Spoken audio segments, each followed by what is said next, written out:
What do you do in kindergarten? Play. It's fun, right? If it isn't fun, the kids are not going to tune in with you, right? Graduate school we think is super serious. Wow, all buttoned up, all intense, 157-page handout, But if there isn't any fun, sorry for doing that to you. 157 many trees have died for this grand experiment. No, so if it isn't fun, you're not going to learn. It's true of adults as well. If adults can have fun learning, it's going to take deeper root. They're going to be more motivated about it. They're going to be more interested in it. They're going to come back, right? All right, what else? How else could graduate school be like kindergarten? What else goes on in kindergarten? Hands-on. Exactly. You actually get your hands dirty. You do stuff. You build stuff. You get in the mud. You muck around. I remember kindergarten being a lot of fun. There was all kinds of stuff around the room that you could do, right? It was active. It was engaged. It was hands-on. It was very practical, right? And you did it largely with other people, right?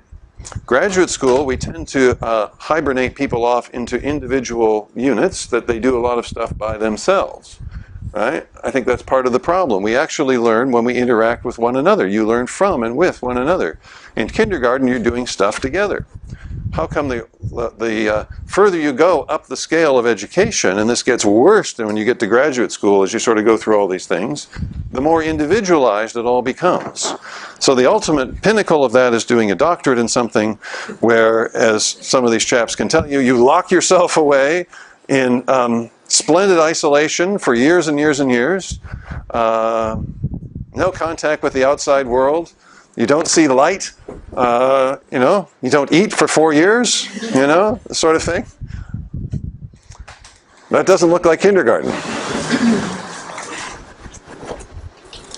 So the point is active, engaged, hands-on, practical, using what you're learning in practical ways, right? Making it fun. And what do you remember about kindergarten? No exams. No exams. Absolutely. Isn't that the best part? What I remember is nap time. I don't know how you operate at kindergarten in Singapore. Where I went, there was nap time, right? I remember my little blue blanket, my little carpet thing that you just, you brought it to school. Mine was blue. I do remember this. It's amazing, yeah. I also remember the little bench outside the door of kindergarten, because my mother loves to tell this story that when I was going, I didn't want to go. And she couldn't get me to go to school. I cried and I howled and I protested, and she literally had to drag me to get me to go to kindergarten. I didn't want to go. I wanted to stay home. I was having a good time at home. And Mom and I were just getting on fine. I don't know why I needed to go to this big, scary school. And it's like the doors were so big. It was like the door must have been 20 feet high. It's like, how did this place get to be so big? So I remember I didn't want to go, and I eventually got dragged inside the building, and then eventually I got dragged onto the bench outside the door, and then eventually I got dragged inside the door. Barely, but trying to keep one foot outside the door. And then eventually got inside, and my mother left. And it was like, where'd she go? That was a trick. Right? So I didn't want to go. And what she loves to tell is he became a perpetual student. Right? He spent the next 18 years doing education.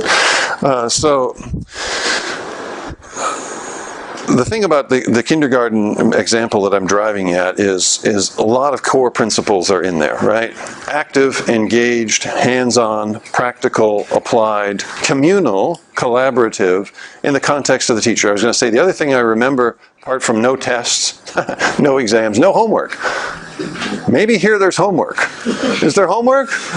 It scares me a little bit, giving homework in kindergarten. What I remember is my teacher. Do you remember your kindergarten teacher? No? Some of you? Yes? I don't remember a lot about kindergarten, but I do remember my teacher. I can still picture her in my mind. And that's a few years ago. I'm not exactly a spring chicken. So, and the point about that is relationship. Right? There's something immensely valuable to the teaching learning process, which is really about the learner-teacher relationship. And that's a theme that I want to develop as we go. Hugely important. I think that learners will go almost anywhere they can trust a teacher to take them. But it's about a relationship of trust, right? It's actually all about the way that the teacher interacts with students and student with teacher. It's interactive, it's relational to the core. And the further you want to go, the higher level of trust there needs to be. The deeper level of change you're interested in, the deeper level of trust there needs to be between teacher and learner. Right? The deeper level of transformation that you want, back to our point here that it's not just about knowledge, it's also about attitudes, dispositions, habits, and ultimately, in a sense, the heart. Point about that is that people are willing to take on the challenge of going deeper and being transformed at a deeper level when there is a community around them that they can trust, and when there's a relationship with a guide and a teacher that they can trust, because it's pretty scary territory. What I want to suggest is all of this sounds really, really good, right? It sounds very positive. Growth and change and transformation. But just now, wait a minute a little bit. Growth and change and transformation can be very scary, right? Where am I going? Why am I opening myself up to being, to growth and change and transformation? I'm pretty comfortable with my life now, right? Where could this possibly take me? Right? So fear. Fear tends to shut down learning, and trust opens up learning. Right? That's a largely relational business, and it has to do with creating a certain kind of environment where there is a context, an atmosphere that allows people to be open to new forms of learning and growth and change. Right? Because it can be very scary. You can be very resistant because I don't know if I really want to change. I'm pretty comfortable with my world as it is. Right? If you think about the way that the biblical story works and the teaching of Jesus works, there are some people who just don't want to change. Right? They are resistant to change. It's not just an automatic thing. Okay? So these are all excellent components of something that we would call learning. Another piece of this that I want to just emphasize is this bit here. Is a lot of definitions and discussion around learning gravitate around understanding and around knowledge, and they're about knowledge transfer. Okay? So I don't think that that's a very satisfactory answer to simply talk about it as the transfer of information. So it's a partial answer. It's a partial truth, but it's not enough.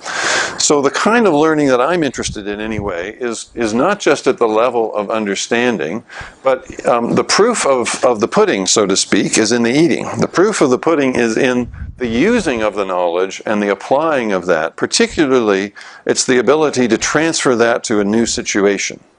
Okay?